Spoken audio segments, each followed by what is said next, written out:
Pertama sekali saya mengucapkan Shalom, selamat hari Natal, selamat hari Natal untuk semua jemaat Tuhan yang hadir pada malam hari ini.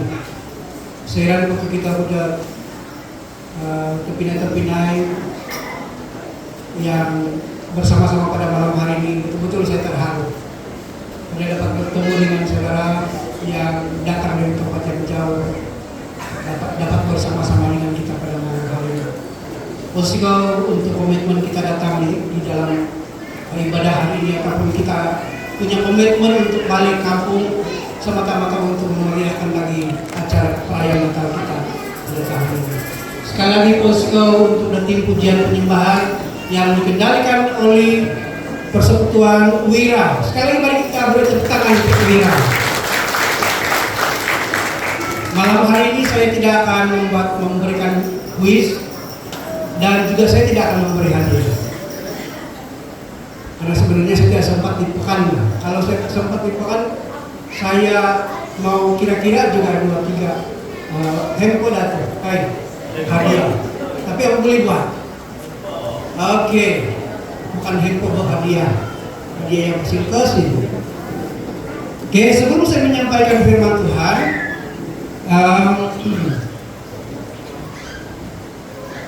pertama sekali saya bersyukur karena kali ini dalam perayaan Natal ini dapat bertemu dengan saudara Pastor Jubli. Dia merupakan guru saya ketika saya sekolah di STP pada tahun 1993. Ya, betul kan? Ketika itu dia adalah pematua di STP. Dan ketika itu juga saya berada di persimpangan jalan. Kemudian persimpangan jalan ingat di kemudian persimpangan dalam persintaan. Nanti menurut cerita bertemu lah di kisah-kisah yang lama-lama punya. Peraturan sekolah dulu waktu kami sekolah, kalau ada orang yang berkirim surat, saya tidak boleh langsung terima itu surat. Mesti dia melalui kepada pengetua. Dan dia pengetua itu. Satu hari dia panggil saya. Dia bilang, mari, saya ada panggilan daripada saya kena panggilan untuk jumpa pengetua. Saya pun bertanya-tanya. Asal kena panggil pengetua, memang adalah sesuatu. Kalau bukan disiplin dan sebagainya. Nah, waktu saya sampai, dia bagi tahu lah bahwa dia menerima surat. Surat dari siapa? Dia yang tahu. Jadi dia tidak baca, tapi dia suruh saya baca di depan. Seperti saya suruh dia baca di depan di pengetua. Setiap kata-kata yang dia tulis itu kan saya baca. Lalu kemudian dia memberi kata-kata yang dia tidak marah pula saya, tapi dia mendorong. Dan dia lagi memberikan beberapa kata firman Tuhan yang sangat saya ingat sampai hari ini. Dan salah satu daripada ayat yang saya ingat sampai hari ini adalah di dalam Amsal pasal 25 ayat yang ke-25. Saya baca begini. Seperti air sejuk bagi jiwa yang dahaga, demikianlah kabar baik dari negeri yang jauh. Senang materi diperingali tentang komisi taktik pikir kata-kata itu mendapatkan satu kabar yang baik. Saya punya perjalanan cinta ini sulit betul loh. Kami bertemu, saya jumpa dia pertama kali di konferensi sekitar 89 di KBC. Saya cerita dulu lah, kan hijab. Ya. Oke. Waktu itu saya lah yang duluan Tapi sebenarnya saya beritahu, saya saja cinta dia tidak. Saya dalam beberapa tahun bertepuk tangan sebelah. Sampai 7 tahun saya tunggu. Waktu itu kan bukan ada SMS. Tidak SMS. Pakai surat. Saya melayani di Keningau pada ketika itu di kawasan pedalaman di kawasan Terusmadi. Jauh lagi. Jadi saya tulis surat, saya kirim. 2 bulan baru ada balasan. Tapi balasannya itu bukan menyenangkan macam yang menggembirakan hati, yang bukan memberikan harapan. Begitulah berkali-kali saya menerima surat. Ujungnya dia bagi surat yang terakhir. Dia bilang bukan kau tidak bagus. Habis waktu itu dia masih ada gigi lagi deh. Bagus-bagus sekali waktu itu. Dia bilang bukan kau tidak baik. Dia kalau dia memberikan kata-kata atau walaupun saya sakit hati tapi saya terhibur juga, saya tidak marah. Sebab kata-kata yang dia berikan itu bukan kata-kata yang menyakitkan. Kita boleh merancang, tetapi Tuhan yang menentukan. Saya pikir sampai di sini saja hubungan kita. Lebih baik kau cari yang lain. Ini akan bertintugan dan air sejuk. Sebab dalam 7 tahun itu penantian adalah satu penyiksaan.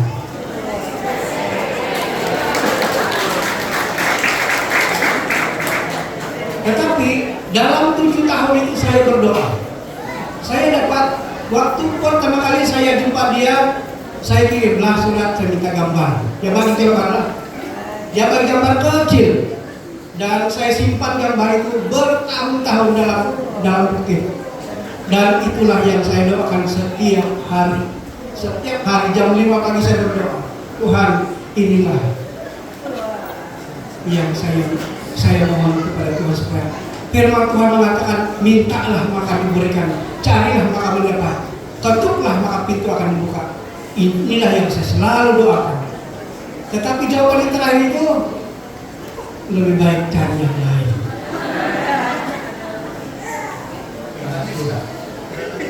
Kesiwa juga kan. Tapi disuruh untuk mencari yang lain. Saya pun cari lain lah. Betul-betul saya cari yang lain. Sebab memang saya mau cari kawan sudah itu. Waktu itu saya cari kawan lah. Ada loh kawan yang suka-suka sama saya juga dia. Saya pergi sekolah, dia pun ikut pergi sekolah di STP. Kami punya hubungan baik. Saya tidak terlalu lampau rapat dengan dia, tetapi hubungan kami baik. Tetapi walaupun saya ada hati kecil sedikit dengan dia, tetapi hati yang besar pada yang 7 tahun. Saya masih tetap berdoa, walaupun saya sudah ada kawan, tetapi saya tetap berdoa untuk orang ini. Nah, pada waktu 93 itu, saya dapat surat panggilan daripada pengetua. Dia suruh baca. Saya tidaklah kasih tahu apa ya. Nanti dia malu kan. Tapi saya bagi closing, masih ada harapan. Waktu dia katakan begitu, saya sudah sedia, memang terbuka hati sudah, memang ditunggu-tunggu beberapa tahun itu. Jadi selepas itu saya mengambil keputusan yang kenalan yang baru beberapa masa itu saya tinggalkan, saya break dan saya sambung yang 7 tahun. Saya sudah mengecewakan orang, tetapi saya memilih orang yang saya sudah doakan bertahun-tahun. Saudara-saudara saya kasih dalam Tuhan, akan kehidupan betul lebih baik. Sebab attitude guru ketua menilai dong sebab diri masalah keserta. Masalah menjadi ayat pindah ada lagi dalam Mazmur dia bagi tapi saya lupa. Tapi ayat ini yang di dalam Amsal 25 ini saya betul-betul ingat. Oke. Untuk yang terakhir ini kita akan belajar satu tema, tajuk yang terakhir adalah kasih Kristus menyatakan terang kepada dunia.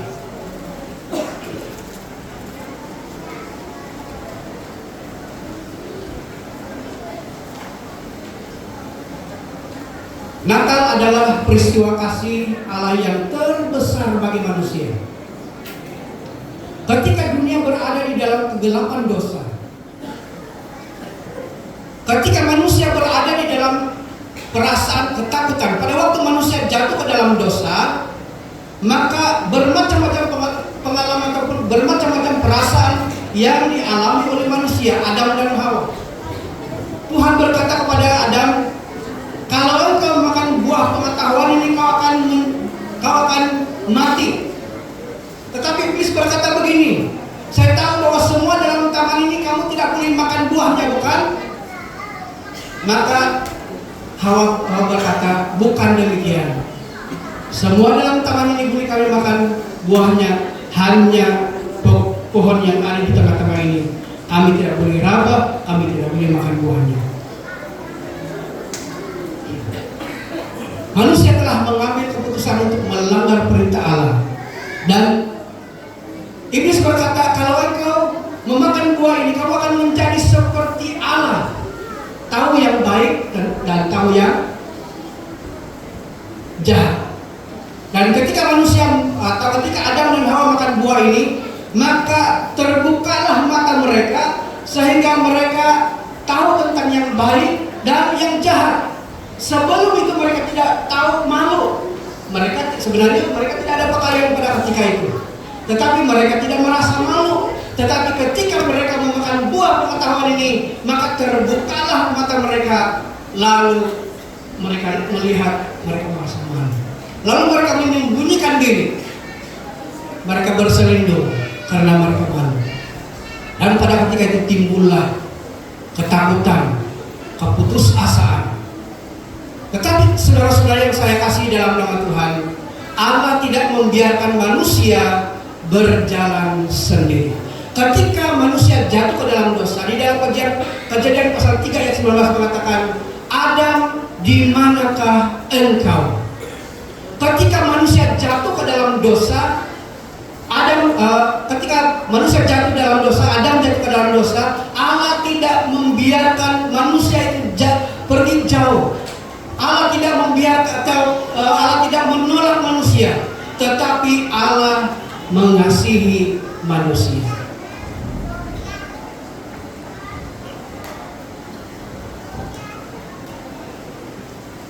Kita lihat di dalam 1 Yohanes pasal 1 ayat yang keempat dan kelima. Dalam Dia ada hidup, dan hidup itu adalah terang manusia. Terang itu berbicara di dalam kegelapan, dan kegelapan itu tidak menguasainya.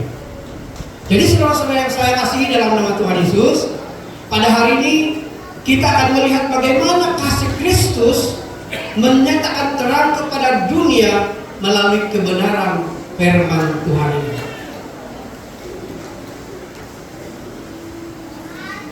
Mari kita belajar yang pertama. Kasih Kristus datang sebagai terang di tengah kegelapan. Dunia berada di dalam kegelapan dosa, ketakutan, kehilangan arah hidup. Tidak sedikit orang yang kehilangan arah hidup. Bukan hanya untuk orang yang tidak percaya. Ada juga orang-orang yang menganggap dirinya percaya kepada Kristus, tetapi juga akan mengalami kehilangan arah hidupnya. Saudara-saudara yang saya kasih dalam nama Tuhan Yesus, kenapa ini berlaku?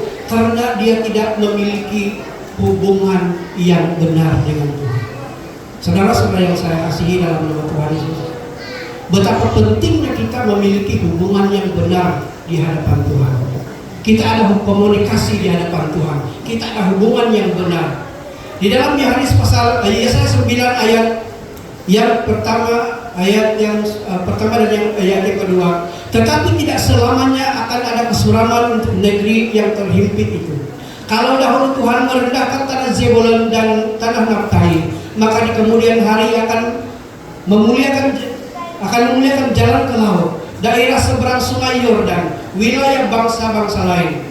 Bangsa-bangsa yang berjalan dalam kegelapan telah melihat terang yang besar. Mereka yang diam di negeri kekelaman, atasnya terang bersinar.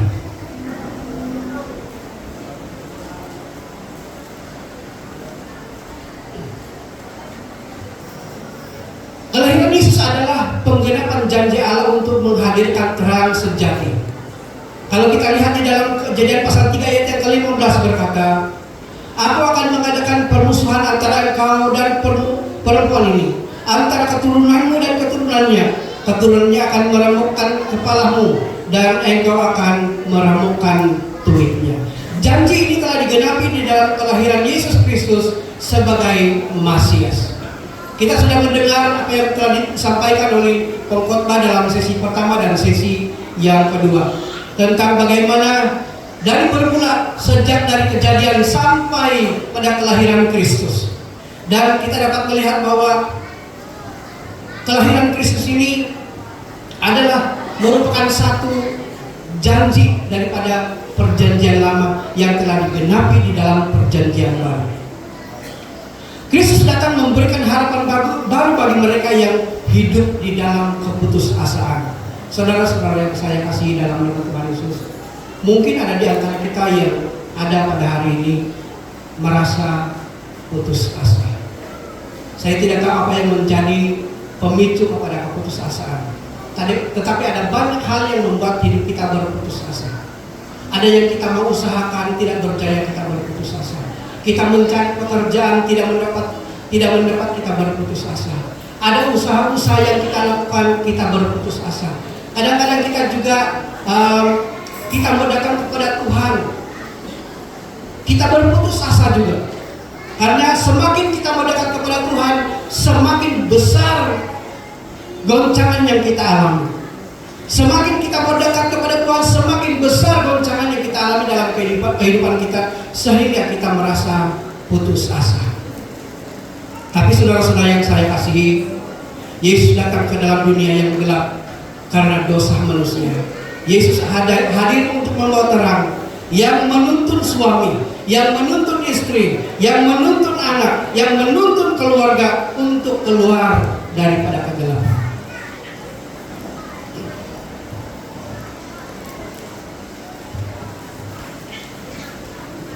Jadi saya percaya di Natal ini hadiah yang terbesar yang kita berikan kepada Tuhan adalah hati kita. Amin. Hadiah yang terbesar yang kita berikan kepada Tuhan bukan persembahan, bukan uang kita, tetapi persembahan yang berharga di mata Tuhan adalah hati kita. Persembahkanlah hidupmu sebagai persembahan yang hidup. Jadi itu adalah ibadahmu yang sejati. Tuhan mau supaya kita mempersembahkan hidup kita sungguh-sungguh. Mungkin sepanjang tahun ini, dari bulan Januari sampai bulan November, hidup kita berada di dalam kegelapan. Tetapi pada bulan Desember ini, kita mengambil keputusan. Kita tidak akan tinggal di dalam keputusasaan. Kita tidak mau tinggal di dalam kegelapan, tetapi kita mau mengalami terang Tuhan di dalam hidup kita. Amin. Yang kedua yang kita dapat belajar pada malam hari ini yaitu kasih Kristus dinyatakan melalui pengorbanan yang menyelamatkan. Yohanes 3 ayat ke-16 berkata, karena begitu besar kasih Allah akan dunia ini sehingga Ia telah mengaruniakan anaknya yang tunggal, supaya setiap orang, sekali lagi saya katakan, setiap orang yang percaya kepadanya, kepada Tuhan Yesus, tidak akan binasa, melainkan beroleh hidup yang kekal. Karena begitu besar kasih Allah akan dunia ini. Dunia ini bukan berbicara tentang tempat tinggal kita. Dunia yang dimaksudkan dimaksudkan di dalam ayat ini adalah saya dan saudara. Karena begitu besar kasih Allah akan pribadi saya, Karena begitu besar kasih Allah untuk pribadimu, sehingga ia datang ke dalam dunia ini, supaya apabila kita percaya kepadanya, kita tidak akan binasa, melainkan kita memiliki hidup yang kekal.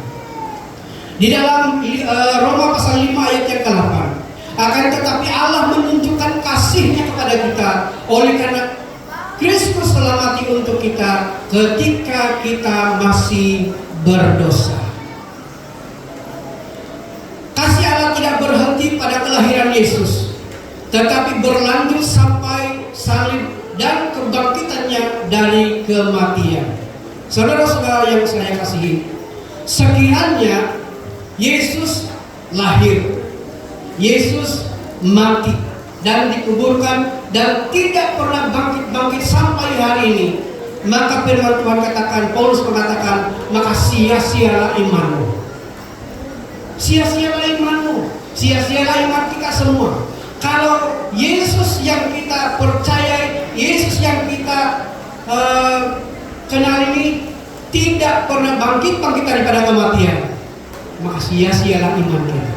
Tetapi puji syukur kepada Tuhan, karena Dia bukan saja lahir, Dia bukan saja mati, tetapi pada hari yang ketiga Dia telah bangkit daripada kematian dan memberikan harapan kepada setiap pribadi kita. Dia memberikan harapan kepada kita. Pengorbanan Kristus adalah bukti kasih yang sempurna dan tidak bersyarat. Melalui pengorbanannya, manusia menerima pengampunan dan hidup yang baru. Saudara-saudara yang saya kasihi dalam nama Tuhan, mari kita ambil kesempatan pada Natal ini untuk menyerahkan kehidupan kita kepada Tuhan. Kasih itu tidak lahir daripada kebaikan manusia, tetapi daripada inisiatif Allah. Allah tidak menunggu sampai manusia layak. Kalau kita baca sebentar tadi dalam Roma 5 ayat yang ke-8, akan tetapi Allah telah menunjukkan kasih-Nya kepada kita oleh karena Kristus telah mati untuk kita ketika kita masih berdosa. Ini berbicara tentang kehidupan kita yang tidak perlu menunggu sampai kita sempurna dulu baru kita datang kepada Tuhan. Ada orang yang berpikir begini, tumorado ko semua may sambayang di kabar-kabar ako kopiya. Karalaga ako kopiya, tumorado ako ginda-ginda. Tidak perlu tunggu sampai dapat kita. Yesus mati, Dia melakukan pengorbanan. Kalau kita lihat di sini, akan tetapi Allah telah menunjukkan kasih-Nya kepada kita oleh karena Kristus telah mati untuk kita ketika kita masih berdosa. Tuhan sangat mengasihi kita, siapapun kita hari ini. Mungkin kita merasa begini, inilah yang aku yang udah mengesam bayar, yang udah penting tulunit berdosa, aku mau dosa di dalam saya masih belum sepenuhnya bertobat sungguh-sungguh kepada Tuhan. Saudara-saudara yang saya kasihi dalam nama Tuhan, sekali lagi saya katakan, jangan tunggu sampai sempurna baru kau datang kepada Tuhan. Dan kita harus ingat, saya selalu katakan, gereja ini hari itu mengarah sepengka. Tidak mau bawa sambayang, dia lah itu di tempat terdekat, di tempat taat Tuhan. Pembangun masyarakat terbudi. Ini bukan gereja cina untuk ditulung di tempat orang kita ngarai taat kalau itu sambayang. Saya bagi tahu, gereja ini memang tempat kita untuk beribadah orang yang benar. Tetapi gereja ini juga adalah bengkel. Katakan sama-sama, bengkel. Nuno tujuan dia semuanya memasang bengkel. Apa tujuan? Memperbaiki kendaraan. Pernahkah orang datang ke bengkel dengan membawa kereta baru?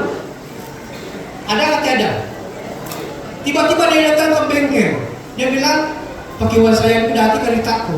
Beras tadi mengesai di kanik, menurut masalah di keretaku. Ayo saya nggak pakai uang sayangku. Beras tadi ibu mengesai, pengkan mutindo kadian. Sesuai dengan mutindo kita bukan dia pengkan, itu kadian. Dok kurang. sebab ini cerita di au neraan inna layak dari kuat lahirin penting. Ya, tapi bukan sakit juga kan? Iya. Tetapi nung harana patulun lalu nikat mengawit kita di kinara bukan lo. Inna kaya apa itu kan bekel mengisunod mengudia nunu di bawah itu kali tak kamu kita tumpang camping. Dia sudah tahu bahwa kereta itu perlu dibayar. Tapi naik. Orang yang sehat tidak memerlukan dokter, betul? Siapa yang perlu dokter? Orangnya yang sakit. Orang yang sakit itulah yang perlu jumpa dokter. Orang yang punya masalah itulah orang yang betul-betul layak. Dan memang kita semua layak, tetapi kita semua perlu diperbaiki oleh Tuhan. Amin. Bagi di gereja terbuka untuk datang di sana. Baik dan aku kepada bertobat masih kehidupan lama saya tidak peduli. Saya tidak peduli. Saya mau supaya kita datang di tempat ini. Dan kalau kita datang di tempat ini berarti kita siap untuk menyerahkan hidup kita kepada Tuhan untuk diperbaiki. Amin. Jadi saya percaya yang hadir pada malam hari ini adalah orang-orang yang siap untuk diperbaiki oleh Tuhan. Karena setiap pribadi kita adalah orang yang memiliki kerosakan dalam hidup. Betul atau tidak?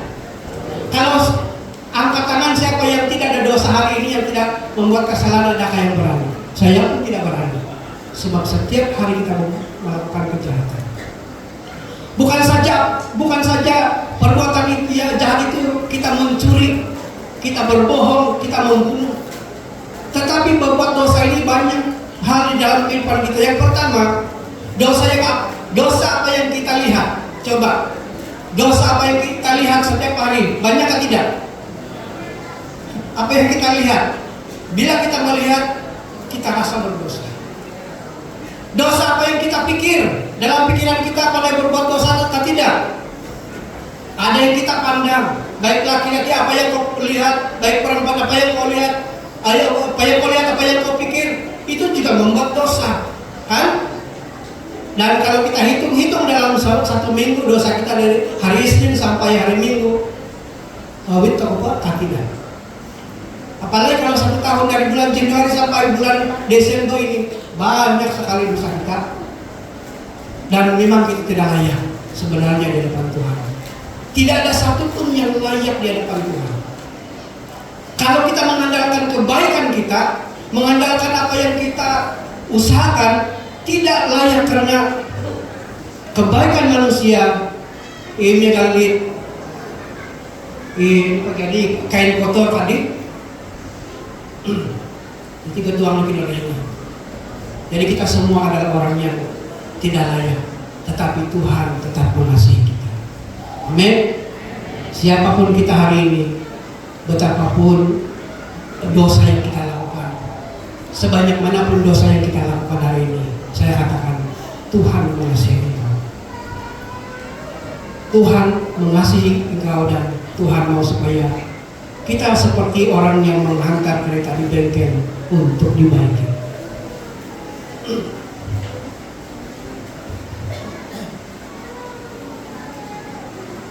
Hal yang ketiga dan yang terakhir, kasih Kristus memanggil kita menjadi pembawa terang bagi dunia. Setiap orang yang menerima Kristus dipanggil untuk hidup di dalam terang.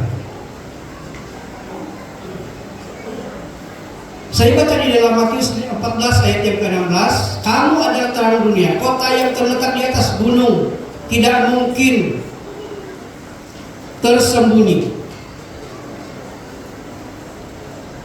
Lagipun orang tidak menyalakan pelita lalu meletakkannya di bawah gantang, melainkan di atas kaki dia sehingga menerangi semua orang di dalam rumah itu. Demikianlah hendaknya terangmu bercahaya di depan orang, supaya mereka melihat perbuatanmu yang baik dan memuliakan Bapamu yang di surga.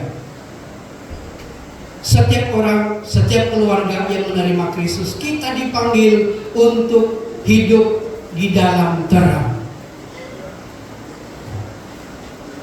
Kita dipanggil untuk menjadi terang kepada orang lain. Jadi terpinai-terpinai, mari. Saya percaya bahwa kita semua rindu untuk menjadikan keluarga kita menjadi terang bagi orang lain. Kasih Kristus harus dinyatakan melalui perkataan, melalui sikap dan perbuatan kita. Tetapi kadang-kadang kita sebagai orang-orang percaya, kadang-kadang perkataan kita juga selalu menyakitkan hati orang. Betul atau tidak? Yang saya selalu perasaan ini adalah ketika berada di dalam keluarga, selalu kita menyakitkan dengan perkataan. Paulus berkata di dalam tulisannya kepada Timotius, di dalam 1 Timotius 4 ayat yang ke-12, janganlah seorang pun menganggap engkau rendah karena engkau muda, jadilah teladan bagi orang-orang percaya dalam perkataanmu, dalam tingkah lakumu, dalam kasihmu, dalam kesetiaanmu, dan dalam kesucianmu. Di dalam keluarga yang paling besar masalahnya ada di dalam keluarga. Kadang-kadang saudara tak itu sesuai, abing salam tak itu sesuai, abing hai tak itu sesuai, abing mirak tak itu sesuai. Tetapi berada di dalam keluarga, meturun Tuhan kok asal tiap kali, benar kok asal bios. Adakah begitu? Ada kan? Itu kita seringkali alami di dalam keluarga. Asal udah menggio dunia adik. Nah itu banyak udah sebagai anak-anak Tuhan, orang-orang yang percaya di dalam apa yang dikatakan oleh Paulus di sini. Jadilah teladan bagi orang-orang percaya dalam perkataanmu, dalam tingkah lakumu, dalam kasihmu, dalam kesetiaanmu, dan dalam kesucianmu. Dunia mengenal Kristus melalui terang kasih yang terpancar dari hidup orang percaya. Bukan saja kehidupan kita dilihat di tempat ini. Tempat kita adalah di luar. Pada waktu kita berada bersama dengan orang yang tidak mengenal Tuhan. Tetapi seringkali orang-orang saya secara pribadi juga, yang saya seringkali punya masalah adalah ketika berada di jalan raya. Ketika berada di jalan raya, aku bilang kalilah tuh di profesional lain dari bawah. Ayo kalau mau kita pindah, kadang-kadang ya. Terlibat aku di kereta di wakon di takap ya menangis sekitar nggak pegang aku. Apalagi dia sumimpang, di tiba-tiba sumimpang. Kami nunggu dari sini atau masa-masa berasa. Padahal kita kau sendiri nggak salah tempat tubuhnya. Tempat kau. Asal tak kami kumpul lawan bodoh. Asal tak kau bodoh lembuk bodoh. Silakan kemawi. Nunggu mengizinkan pemandu tidak bermacam-macam. Padahal kita sendiri pun buat macam itu juga mah. Aku hilang berkebetlah, udah pengalaman udah mati. Kadang-kadang minta kedua di bawah, padahal aku dari kesalahan dia udah ketika memandu. Jadi satu ketika pengalaman dari tanah tiba. Satu ketika kan ada orang di depan saya, tidak adalah kesalahan kecil yang dia buat. Minta kedua di kerikahin di depan. Oh kayak ini dahaka. Kalau kayak ini dahaka nggak? Lu parah banget dia berkata kak. Waktu itu ini dah, kalau lah saya pakai dia tadi, habis. Itu pengajaran betul-betul lah. Jadi jangan sembarangan, sangat lahan. Tiba-tiba lu pintu untuk kalau pintu dosa kali minta lagi kawan. Sekali lagi kata tuh nih, kampung sebelah nggak aku kayak kamalu tak pada mak dia. Jadi walaupun udah punya pengalaman terkenal, kita sebagai orang percaya kita menjaga kelakuan ataupun menjadi terang kepada banyak orang. Walaupun kita banyak kesilapan, tetapi hari demi hari kita akan memperbaiki kehidupan kita di hadapan Tuhan. Oke, Natal bukan hanya untuk dirayakan seperti yang kita belajar sebelum ini, tetapi untuk kita hidup. Kasih Kristus yang telah menerangi hidup kita harus dibagikan kepada keluarga, kepada gereja, dan juga kepada masyarakat. Kasih Kristus yang dinyatakan melalui Natal adalah terang yang tidak terpadam, tidak pernah padam. Terang itu datang untuk melenyapkan kegelapan, menyelamatkan manusia dan memanggil kita menjadi saksinya. Natal mengingatkan kita bahwa dunia masih memerlukan Kristus dan Allah memakai hidup kita untuk menyatakan terang. Kita dipanggil oleh Tuhan untuk menjadi terang. Katakan, saya adalah terang. Untuk menerangi orang lain. Peranan kita, Yesus berkata, kamu adalah garam dan terang dunia. Garam ini tidak kelihatan, tetapi dapat dirasa. Bila kita bersama dengan community, bila kita bersama dengan orang-orang yang tidak mengenal Tuhan, kita tetap berbeza dengan mereka karena kita mempunyai kelainan. Kita ada hal-hal yang menarik dalam hidup kita yang tidak ada pada orang lain. Sekalipun kita berada di kalangan orang yang tidak percaya, tetap kita berbeza karena kita menjadi garam. Yang kedua, kita menjadi terang. Walaupun di tengah kegelapan, walau ada setitik cahaya, itu akan cukup benar memberikan panduan, memberikan arah, penunjuk jalan. Jadi kita adalah terang yang memimpin orang lain untuk datang kepada Tuhan.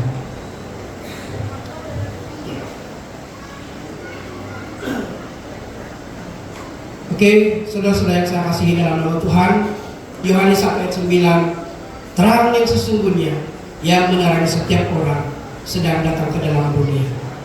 Sebelum kita menutup acara ini ataupun firman Tuhan ini, mari saya mengajak semua yang berbagi pujian dan bermain musik. Kita akan menyanyikan lagu yang kedua terakhir tadi sebelum kita berdoa.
kasih Kristus menyatukan keluarga. Pada malam hari ini, di malam yang terakhir bagi Natal kita, saya sangat rindu untuk membawa kita sebagai keluarga-keluarga untuk datang kepada Tuhan. Saya percaya bahwa kita semua merindukan keluarga kita ini menjadi keluarga yang mengasihi Tuhan. Jika keluarga kita hari ini kita rasa bahwa ada masalah, ada pergumulan, ada kepahitan, mari kita membawa masalah kita kepada Tuhan. Yesus mencari orang yang punya pergumulan hidup. Yesus berkata, marilah kepadaku semua yang letih lesu dan yang berbeban berat, aku akan memberikan kelegaan kepadamu. Apapun masalah keluargamu, apapun pergumulan yang kau hadapi pada hari ini, mungkin hubunganmu dengan suamimu, istrimu, anak-anakmu sudah mulai renggang.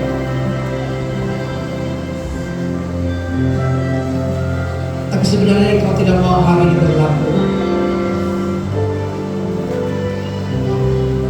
Kita ada komitmen untuk membawa keluarga kita datang kepada Tuhan. Kita membawa keluarga kita diserahkan kepada Tuhan untuk dipulihkan. Saya percaya bahwa tidak ada masalah yang tidak mampu Tuhan lakukan. Semua masalah, semua pergumulan, semua kesulitan, keretakan yang terjadi dalam rumah tangga, Tuhan mampu untuk memulihkan.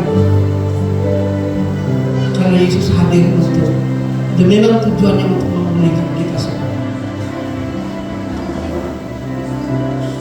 Jika ada di antara kita yang hidup dalam kegelapan, yang hidup dalam ketakutan, diikat oleh dosa, ada luka hati, ada kepahitan, atau hilang pengharapan, Yesus adalah terang itu. Dia datang khusus untuk Anda.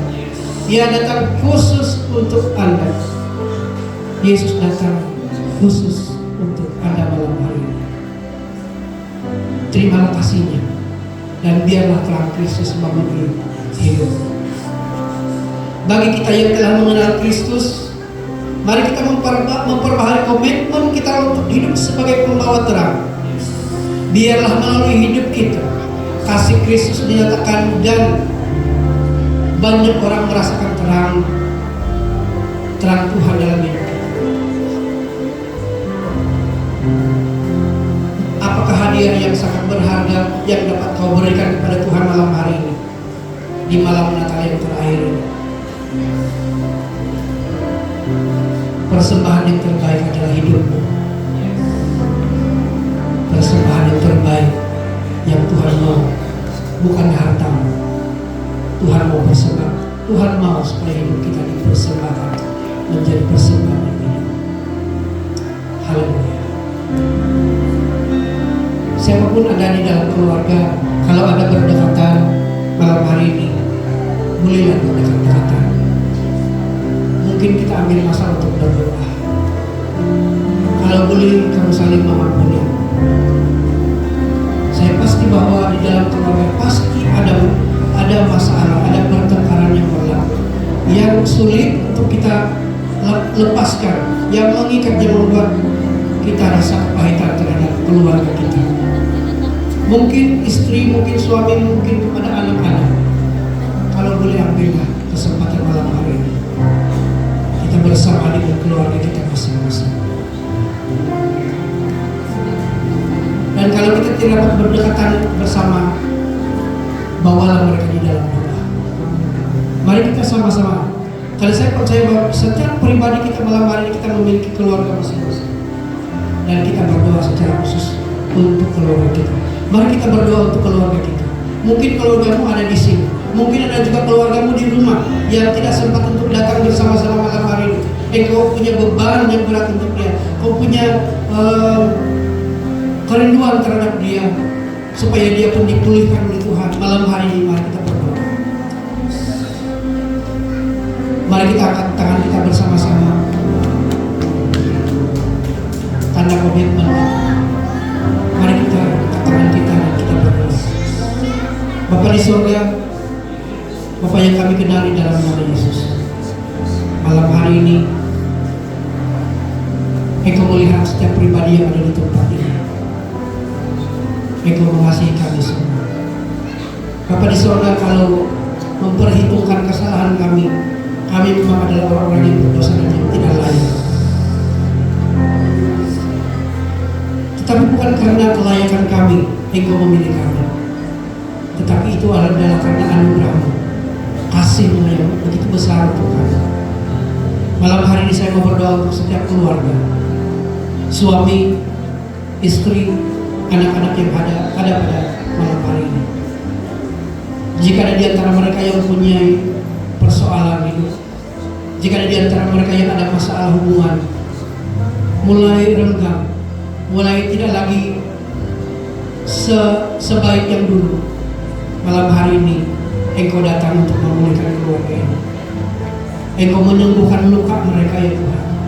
Engkau yang menyembuhkan setiap luka-luka yang ada di dalam hati mereka masing-masing. Tuhan Yesus, terima kasih. Saya percaya Engkau melihat, saya percaya Engkau mengenal setiap pribadi yang ada pada malam hari. Terima kasih Bapa, terpujilah nama-Mu. Haleluya Bapa, terpujilah nama Tuhan. Terima kasih atas kasih setia. Engkau berkati seluruh jemaat Tuhan. Hamba-Mu sudah berhenti untuk berbicara, tetapi saya percaya bahwa Roh Kudus akan tetap berbicara dalam hati kami masing-masing, mengingatkan dalam hati kami bahwa Tuhan sangat mengasihi kami. Tuhan tidak pernah meninggalkan kami, sekalipun kami selalu jatuh bangun dalam kehidupan karena kelemahan kami, tetapi Tuhan tetap mengasihi kami dan Tuhan mau supaya kami tetap berjalan di dalam terang Tuhan. Terima kasih Bapa, terpujilah nama-Mu. Di dalam nama Tuhan Yesus Kristus kami sudah berdoa dan mengucap syukur. Haleluya. Amin. Supin atas firman Tuhan sebentar tadi. Sekali lagi mari jemaat Tuhan kita berikan tumpukan yang paling gemuruh untuk Pastor Isun Supin. Semua masih di sini atau ingat tilam sudah? Masih hidup? Lambaikan tangan. Ini yang soalan saya dapat recently daripada gereja. Memang saya masih hidup dalam hati saya, tapi itu cara dia tengok adakah kita masih di ini dalam gereja, kan? Oke, saya mau kasih tahu jangan dulu balik, sama-sama kita terus berada di tempat ini sehingga selesai acara. Sebab saya dengar ada satu surprise malam ini di ujung acara. Jadi siapa yang keluar atau balik awal, rugilah. Christmas 1 kali 1 tahun sejak. Jadi saya harap semua jemaat SMI Poring boleh tunggu sehingga acara selesai ya. Oke, baiklah jemaat Tuhan yang dikasihi sekalian. Pada malam ini satu berita gembira, satu lagi berita gembira bagi semua jemaat SIB Poring. Memandangkan jemaat SIB Poring semakin bertambah. Jadi barisan kepimpinan Majelis Sidang SIB Poring akan membuat pelancaran dana pembangunan gereja yang baru. Berikan tepukan. Puji Tuhan. Untuk itu dijemput semua barisan Majelis Sidang bersama Pastor Misun untuk maju ke hadapan untuk membuat pelancaran. Tapi sebelum itu kita mempersilakan Pastor Misun untuk memberi sedikit ulasan mengenai pelancaran dana pembangunan gereja SIB Poring.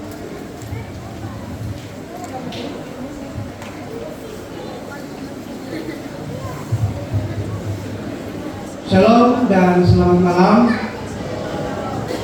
Puji Tuhan untuk acara kita malam hari ini. Oke, berkaitan dengan pelancaran bagi pembangunan gereja.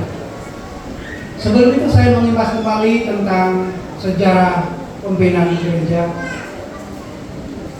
Saya datang di tempat di gereja ini pada tahun bulan 5 tahun 2001. Dan ketika itu gereja kita yang dulu masih papan yang melintang begini.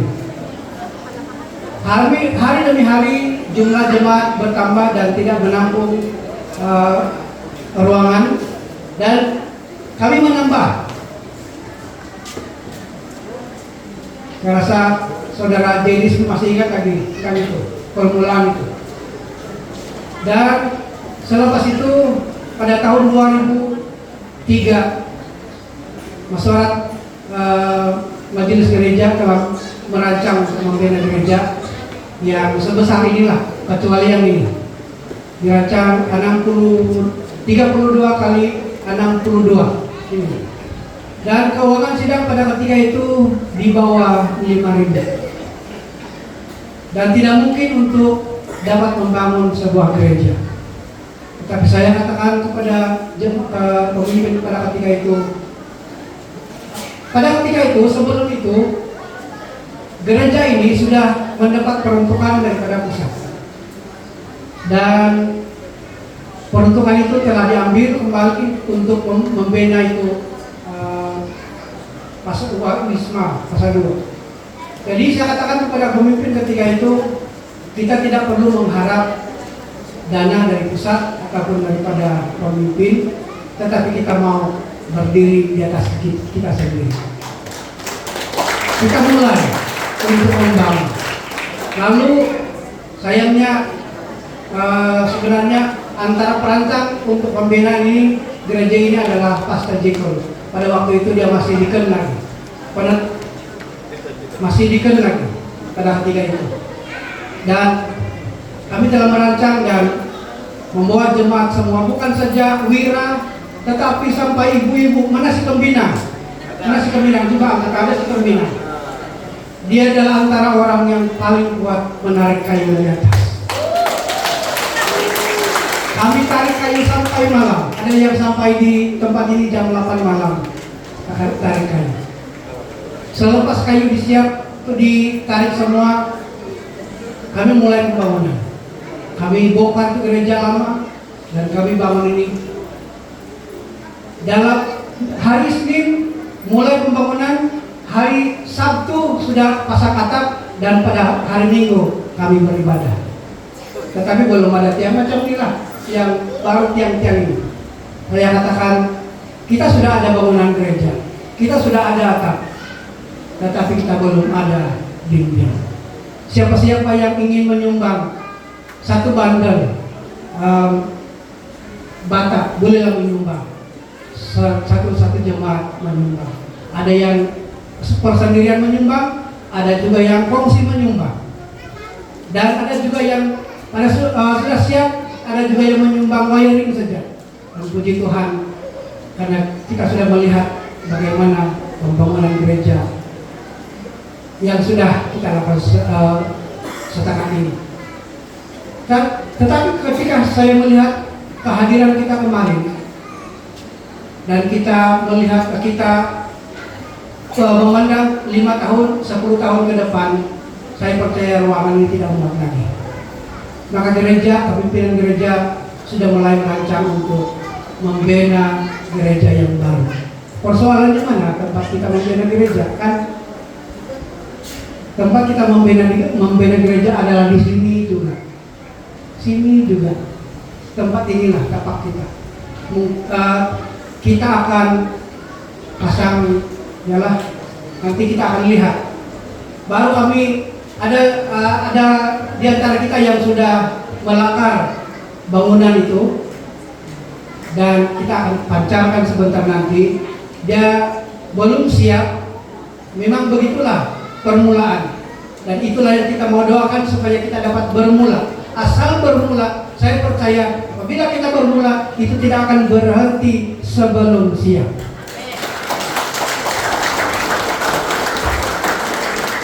Jadi sebelum kita melihat lakaran ini, mari saya menjemput ini semua pemimpin-pemimpin gereja.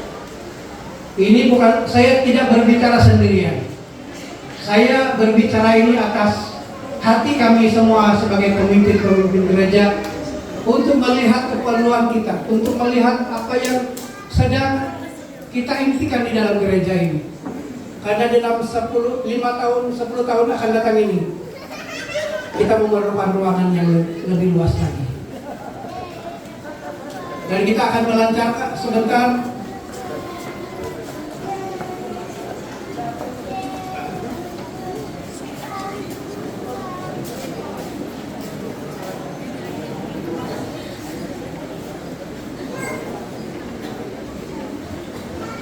Oke, nanti malam ini kita akan lancarkan sumbangan untuk pembinaan gereja yang baru. Kotak sudah disediakan di sana dan juga QR pun sudah disediakan di sana. Nanti siapa-siapa yang akan menyumbang, kita bolehlah melakukan. Mari kita sama-sama melihat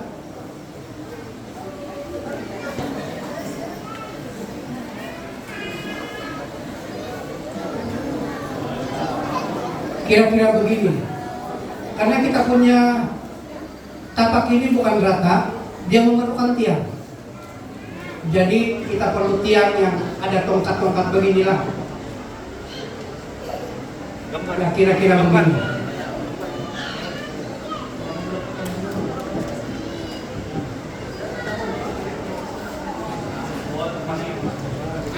Bukan. Mungkin pejabat atau pasukan tidak ada jalan yang masuk. Oke. Inilah kira-kira lakaran yang kita buat. Dan inilah yang kita perlu doakan. Anggaran belum ada. Adakah? 1 juta.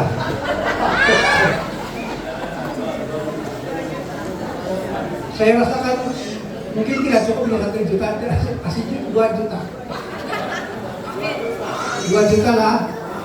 Ada sudah itu 2 juta. Oke. Mari kita berdoa untuk ini. Inilah yang dinamakan iman. Iman adalah kita percaya sesuatu yang belum kita lihat, yang belum terjadi. Dan saya mengajak pemimpin-pemimpin ini untuk beriman. Saya mengajak seluruh jemaat untuk beriman. Mari kita melihat bangunan ini dengan iman. Kita tidak melihat bangunan ini dengan keuangan kita. Kalau kita melihat dengan keuangan kita, kita akan kecewa. Kita akan sakit hati dan kita akan mudah berputus asa. Tetapi mari kita melihat bangunan ini dengan iman kepada Tuhan. Saya percaya Tuhan mampu melakukan sesuatu yang luar biasa. Mari jemaat Tuhan, kita berdiri bersama-sama. Kita berdoa bagi pembangunan ini. Mari kita sama-sama berdoa. Bapa di surga, Bapa yang kami kenal di dalam nama Yesus. Malam hari ini sekali lagi kami sangat bersyukur karena Tuhan meletakkan visi ini untuk pemimpin gereja. Sekitar 24 tahun yang lalu kami telah membangun gereja tanpa ada modal yang cukup kuat. Kami berjalan dengan iman. Kami membangun dengan iman. Saya percaya bila kami membangun dengan iman, Tuhan juga akan melakukan sesuatu yang luar biasa. Malam hari ini kami melancarkan pembangunan ini. Kami melancarkan tabung bagi pembangunan gereja SM Pouring yang baru. Walaupun kami tidak punya uang, kami belum ada 1 sen pun untuk pembangunan gereja ini yang kami mulakan pada malam hari ini. Tetapi kami yakin, kami percaya bahwa Tuhan punya cara tersendiri. Tuhan punya satu macam cara untuk memberkati sehingga impian ini, mimpi kami akan menjadi kenyataan. Terima kasih Tuhan, terpujilah namamu. Semua ini kami serahkan hanya di dalam nama Yesus Kristus yang menjadi Tuhan dan Juru Selamat kami. Amin.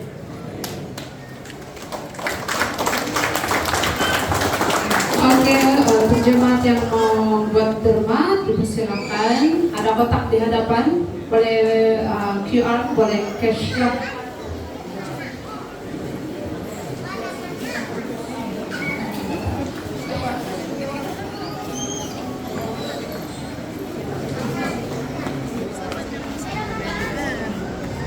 Sekiranya yang membuat QR payment nanti boleh buat reference untuk pembangunan gereja SM Pouring.